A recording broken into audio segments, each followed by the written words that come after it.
अच्छी ऑर्गेनाइजेशन।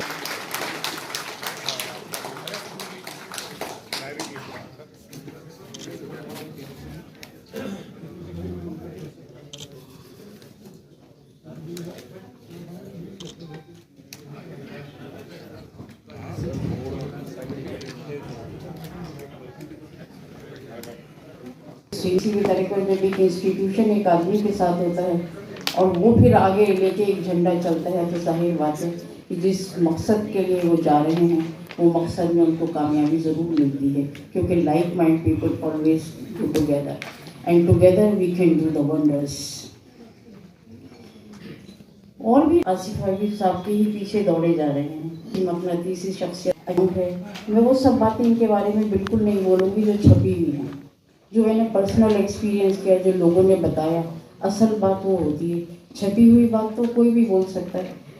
मैं आपको एक एग्जांपल के तौर पे बताऊं कि किस नींद इतनी दूर से आती है, दर्द मेरे दिल में होता है। तो ऐसा का मिजाज है आजकल। इनकी टीम में जो शुरू से लोग आ गए वो शुरू से साथ जुड़े हुए, टीम में नहीं वैसे भी जुड़े हुए हैं, बाकी और मौसम की तरह नहीं कि जिसमें कहते हैं कि रंग छोड़ते हुए कपड़े और रंग बदलते लोग, कितने भी ब्रांडेड हो नहीं जाते। जो बड़ा मेहरबान है और रहमत देने वाला है। वलस इन्नल इंसान लफी खुस्र व इल्लल लज़ीना आमनू व अमिलुस सालिहात व तवासौ बिल हक़ व तवासौ बिस सब्र। इस आयत का इंतखाब मैंने बरकत के लिए भी किया कि इस महफिल में नूरानी बरकत आ जाए, हम अल्लाह का नाम लेके अपनी बात को शुरू करें। और इसका इंतखाब इस आयत का किया कि कसम है ज़माने की, अल्लाह ताला कह रहे हैं कसम है ज़माने की, खसारे में हैं वो तमाम लोग सिवाय उनके कि जो ईमान लाए और जिन्होंने हक़ पे रहे और सब्र की तलकीन करी। हक़ और सब्र, अल्लाह ताला कह रहे हैं कि बाकी तमाम लोग खसारे में। हक़ एक ऐसा है, एक ऐसी चीज़ है कि हम पे शरई इस्लामी फरीज़ा है कि हम हक़ के साथ खड़े हों। उम्रे पे चला गया, कभी अपने फॉरेन इनके जो ट्रिप हैं मल्टीनेशनल या मल्टी कंट्रीज़ में इनका बिजनेस है, आ जाता है उस वक्त लिखते वक्त जज्बाती हो जाते हैं लोग। मेरी बहुत बहुत शुभकामनाएं आपके साथ हैं, दुआएं मेरी आपके साथ हैं, मैं भी आपके साथ हूँ। मैं बहुत क्योंकि सभी लोगों से जुड़ा हुआ है, कोई एक किसी उसको बांटना, और इसके जैसे ही इलेक्शन ख़त्म होगा जो भी लोग हैं सबको हमको मिलकर ही काम करना है।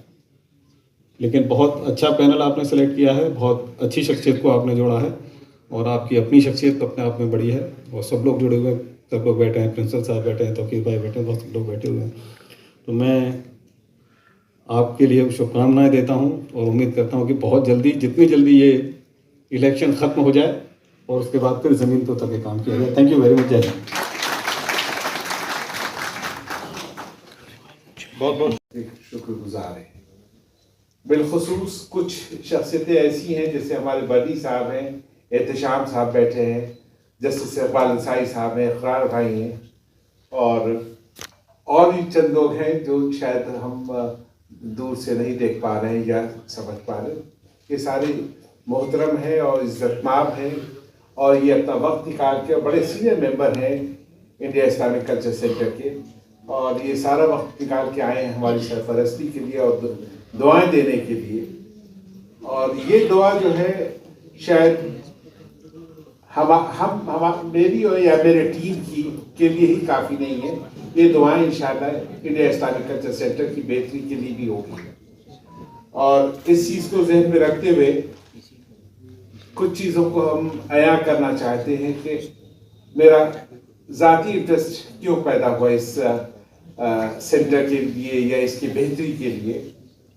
उसकी एक वजह है, जैसा कि हमारे साथी रामेश साहब ने, सुहेल साहब ने और ख्वाजा शाहिद साहब ने जिक्र किया कि सेंटर एक साल से जिस क्राइसिस, बल्कि 1.5 साल, एक साल से थोड़ा ऊपर हो गया, जिस क्राइसिस से जूझ रहा था और चंद मेंबर्स ऐसे हैं जिन्होंने, जो हमारे दोस्त भी हैं और हमारे मोहसिन भी हैं, उनका ख्याल आया कि इस क्राइसिस में हम लोगों को खामोश नहीं बैठना चाहिए। हम लोग अपने तई जो भी मेहनत कर सकते हैं, मदद कर सकते हैं, सेंटर की बेहतरी के लिए हमको करना चाहिए।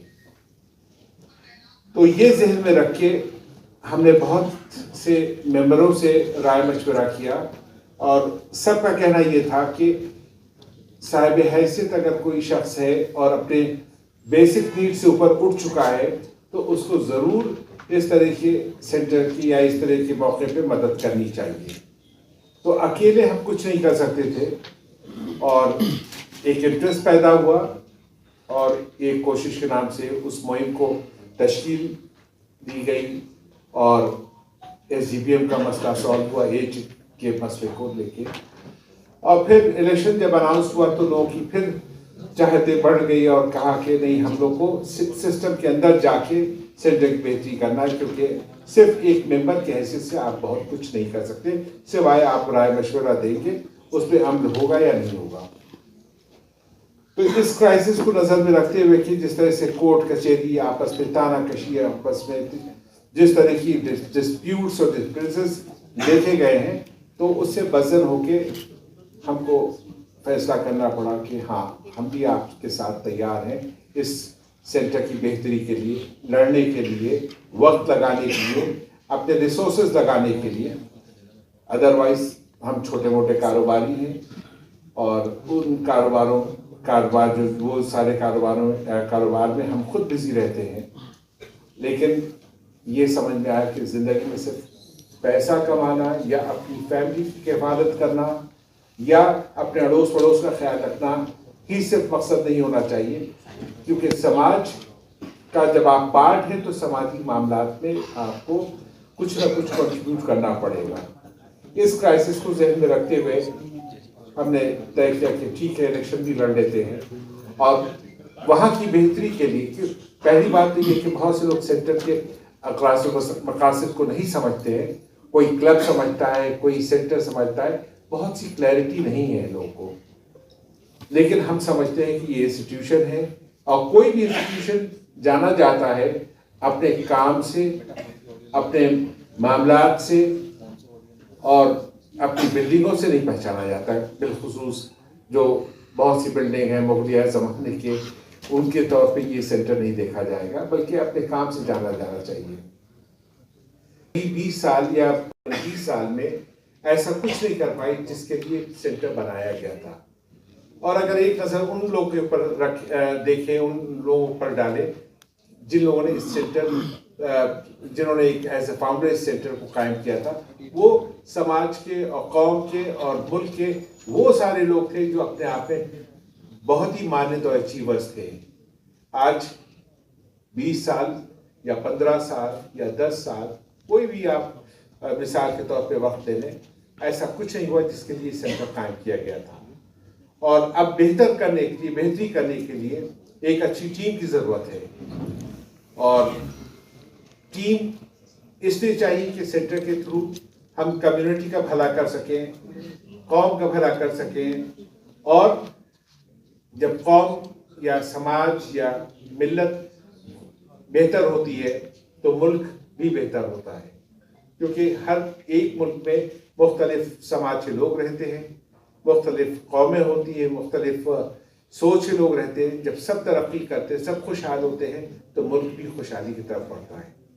तो ये एक सेंटर ऐसा है जो नॉन पॉलिटिकल है, जिसके थ्रू हम बहुत कुछ कर सकते थे जो कि नहीं हो पाया, लेकिन अब ज़रूर करेंगे। क्योंकि गवर्नमेंट की मुख्तलिफ स्कीम्स हैं जो बहुत से लोगों तक नहीं पहुंच पाती, क्योंकि वो पब्लिक चैरिटी की स्कीम्स होती हैं, पब्लिक डेवलपमेंट की स्कीम्स होती हैं, नहीं हो पाई।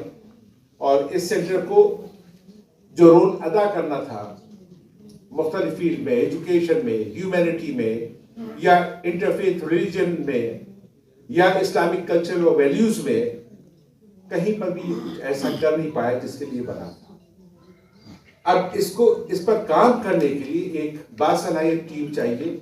मुख्तलिफ शोबे के, मुख्तलिफ डिपार्टमेंट के, मुख्तलिफ क्वालिफिकेशन के, मुख्तलिफ तजुर्बे के लोग चाहिए जो इसके अखलाक व मकासद को कायम कर सके और कामयाब बना सके। उसको ज़हन में रखते हुए हमारे टीम में ब्यूरोक्रेट भी हैं, रिटायर्ड ब्यूरोक्रेट भी हैं, एजुकेशनिस्ट भी हैं और प्रोफेशनल्स हैं जो कि engineers, chartered accountant, medical professional हैं, डॉक्टर सहर हैं, लीगल एक्सपर्ट हैं, नौशाद साहब, मीडिया एक्सपर्ट हैं, रिजवी साहब और सोशल एक्टिविस्ट भी हैं। हर तरह का कॉम्बिनेशन को ढूंढ के बनाया गया है क्योंकि इस तरह के हर तरह के लोगों की जरूरत है। तो खास तौर से ये सोच के इन लोगों को हमने शामिल किया टीम में। कोई इसमें ऐसा शख्स नहीं था जिसने कहा कि हम इलेक्शन लड़ना चाहते हैं हम या वहां पर नॉमिनेटिव वक्त ना निकाल पाए। लाख बासलाहियत होते हुए अगर आप वक्त नहीं निकाल पाएंगे तो आप सेंटर की बेहतरी नहीं कर पाएंगे। और इस वादे के साथ कि हाँ हर शख्स इस सेंटर जिस रुसवाई मशक्कत करना पड़ेगा और हम खुद एक मिसाल देते हैं। आप 15 साल 20 साल बंद पड़े घर में जब आप वापस आते हैं तो हर तरह की सफाई की जरूरत होती है ताकि वो रहने लायक बन सके। तो हम किसी तरह की गंदगी का बयान नहीं करना चाहते, हम किसी की नाकामियों की बयान नहीं करना चाहते, हम किसी इंडिविजुअल के ऊपर कोई कीचड़ नहीं उछालना चाहते, लेकिन सिर्फ एक अल्फाज है, ये घर ये सेंटर 15 साल से बंद पड़ा हुआ है और जिसकी वजह से ये सारे लोग एक टीम के तौर पे मदद करने के लिए साथ शामिल हुए हैं और हम इन सब का शुक्रगुजार हैं कि आप सब ने अपनी तायद की है अपनी मदद के लिए और इंशाअल्लाह ताला as a team we will be successful. अगर मेंबर्स चाहेंगे, अगर हमको वोट देंगे तो ज़रूर इंशाअल्लाह हम इसकी बेहतरी के लिए काम करेंगे और ऐसा नज़ीर पेश करेंगे कि आगे आने वाली टीमें उसको बेंचमार्क समझें और आगे उससे फायदा करें। कुछ पॉइंट्स हैं जो जिससे हमारी समाज, हमारा मुल्क या हम लोग जूझ रहे हैं। एक तो सबसे पहली चीज़ है इस्लामिक कल्चरल एक्सचेंजेस, वैल्यूज़, वो बिल्कुल फेल हो चुका है। हम उसको लोगों तक पहुंचा नहीं पाए हैं। सबसे पहला काम ये होगा, इस सेंटर का नाम है इंडिया इस्लामिक कल्चरल सेंटर, तो हम इस्लामिक कल्चरल वैल्यूज़ को दूसरे मजहब के लोगों तक पहुंचाएंगे और दूसरे मजहब तक पहुंचाने से पहले हम खुद उस पर अमल करके दिखाएंगे। हम किसी को प्रीच तब कर सकते हैं जब हम उस पर अमल कर रहे हों। तो हम खुद भी अमल करेंगे अपनी अखलाकियात और इस्लाम के अच्छे वैल्यूज़, कल्चरल वैल्यूज़, रिस्पॉन्सिबिलिटीज़ हम हर मजहब तक पहुंचाएंगे। इसलिए नहीं कि वो इस्लाम को सिर्फ अदब करे या समझे, इसलिए कि जो मुसलमान कौम है वो किस किताब को फॉलो करती है, किस वैल्यूज़ के ऊपर उसको चलना चाहिए था जो नहीं चल पा रही है। तो सेंटर गाइड करेगा पूरे कौम को how to work towards interfaith religion और होगी कि इसको रिस्टोर करें क्योंकि बेसिक फाउंडिंग ऑब्जेक्टिव्स जो है उसमें इंटरफेथ रिलीजन का मेंशन है। दूसरी बात ये आती है और ये सेंटर कोई हॉस्पिटल नहीं खोल सकता है और ना खोलना चाहिए, लेकिन ये सेंटर में हम एक्सपर्ट्स को इन्वॉल्व करके हेल्थ केयर फैसिलिटीज को गाइड करें। बेसिक हेल्थ केयर फैसिलिटीज नहीं तो कम से कम बेसिक हेल्थ केयर अवेयरनेस हम लोगों तक पहुंचाए ताकि हमारे लोग तंदुरुस्त रह सके और किसी तरह की बीमारी से बच सके। आज सबसे बड़ा इशू है हेल्थ केयर का और उसमें सिर्फ गवर्नमेंट कुछ नहीं कर सकती जब तक लोगों में अवेयरनेस ना हो। इसके लिए सेंटर आगे बढ़ेगा और हेल्थ केयर एक्सपर्ट्स को साथ जोड़ेगा और जगह जगह अवेयरनेस फैलाएगा ताकि लोग हेल्दी लाइफ लीड कर सकें। आती है यूथ के ऊपर। पूरे दुनिया में ये पता है कि India is a hub of youth और यही हमारी जीत है कि हमारे पास यंग यूथ बेतहाशा है। और इखलाक की बिना पर क्यों जाना गया उसकी एक छोटी सी मिसाल होती है हमारे यहाँ कहा जाता कि अगर हमारा पड़ोसी जो है भूखा है तो हमारा खाना हराम है, लेकिन ये नहीं कहा गया है। तो यहाँ इखलाक का सबसे जिंदा जावेदी मिसाल है। हमको दूसरों से सीख लेने में शर्म नहीं आना चाहिए, बल्कि फख्र हासिल करना चाहिए। वो जाने जाते हैं, और जैसे खालसा एड उनकी एक ऑर्गेनाइजेशन है, कहीं पर भी नेचुरल डिजास्टर होता है तो वो पहुंच जाते हैं मदद करने के लिए। ना तो वहाँ कास्ट, क्रीड, रिलीजन कुछ नहीं देखते हैं, और अपनी मदद पहुंचाते हैं, जबकि उनकी पॉपुलेशन मुश्किल से 2 करोड़ होगी, 2.5 करोड़ होगी, और आज कितना कामयाब है। हर आदमी उनको चूमने के लिए तैयार है, क्योंकि उनके पास जज्बा है खिदमत करने का। हमारी कोशिश ये होगी, अगर हम जीत के आते हैं तो कम से कम 5 साल में हर साल एक नया सेंटर जरूर खोलेंगे, और वादे के साथ और टाइमलाइन के साथ बताएंगे। ये 5 वो शहर हैं, स्टेट कैपिटल्स हैं, एक बॉम्बे है, एक हैदराबाद है, बेंगलोर है, कलकत्ता है, लखनऊ है। ये 5 साल का हमारा ये 5 शहर का मंसूबा है, जहां हर साल एक नया सेंटर खोलेंगे और नए लोगों को जोड़ेंगे, ताकि इस सेंटर के थ्रू वो एक सेंटर और चल सके। लेकिन दूसरे सेंटर कायम करने के लिए जब तक ये सेंटर खुद मॉडल सेंटर नहीं बनेगा, तब तक दूसरे सेंटर आप नहीं चला पाएंगे। तो पूरी कोशिश रहेगी पहले इस सेंटर को एक मॉडल सेंटर बनाएं, ताकि दूसरे सेंटर इसको फॉलो कर सकें। तो इंफ्रास्ट्रक्चर एक्सपेंशन के लिए हमारा प्लान है कि हम दूसरे शहरों में, इस दूसरे सूबों में लेके जाएं। 5 साल में 5 सेंटर खोलने का है।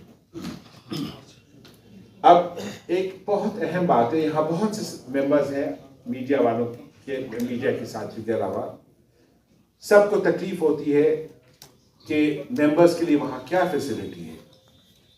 जहाँ आज हम हैं, इसका नाम है इंडिया इंटरनेशनल सेंटर। इससे मिली हुई बिल्डिंग है इंडिया इस्लामिक कल्चर सेंटर।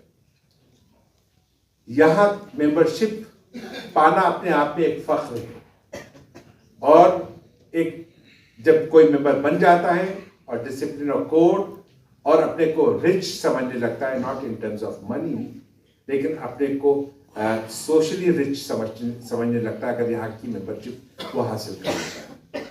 और यही एक इंडिया इस्लामिक कल्चर सेंटर के मेंबर्स जो आप बैठे हैं, वो फीलिंग आपके पास नहीं है। क्यों नहीं है? उसकी एक वजह यह है कि मेंबर्स को कभी वहाँ के प्रोग्राम्स में इन्वॉल्व नहीं किया गया है। मेंबर्स को कभी ये नहीं बताया गया है कि हमें आपकी ज़रूरत है। उसका सबसे बड़ा एग्जाम्पल ये है कि किसी भी ऐसी जगह पे कम से कम मेंबर्स लाउंज हो, जहाँ वो बैठ के एक्सचेंज ऑफ डायलॉग्स कर सके, कुछ बात कर सके, सेंटर की बेहतरी वो कर सके, की बात कर सके। लेकिन वहाँ पर एक मखसूस इक्विप्ड लाउंज भी नहीं है। तो उस सेंटर में जाने के लिए चाहे मेंबर हो चाहे नॉन मेंबर हो, सब वेलकम है। अच्छी बात है, वेलकम होना चाहिए, लेकिन कोई निज़ाम नहीं है। तो आप सबको इंडिया इस्लामिक कल्चर सेंटर का मेंबर होने पर कोई फख्र और नाज नहीं है। अगर है तो बताएं क्यों है। क्योंकि हर मेंबर शिकायत करता है कि मेरे पास एज ए मेंबर कोई फैसिलिटी नहीं है। ठीक है, वो क्लब नहीं है कि आपको हेल्थ क्लब की फैसिलिटी देगा, आपको आसाइश और आराम की फैसिलिटी देगा, लेकिन एज एन इंस्टीट्यूशन जो समाज से जुड़ा हुआ है, जो समाज के लोगों ने बनाया है, तो मेंबर्स को कोई ना कोई ऐसी जगह होनी चाहिए जहां वो बैठ के डिलिब्रेशंस कर सके, बात कर सके और एक अपने को कनेक्टेड पाए।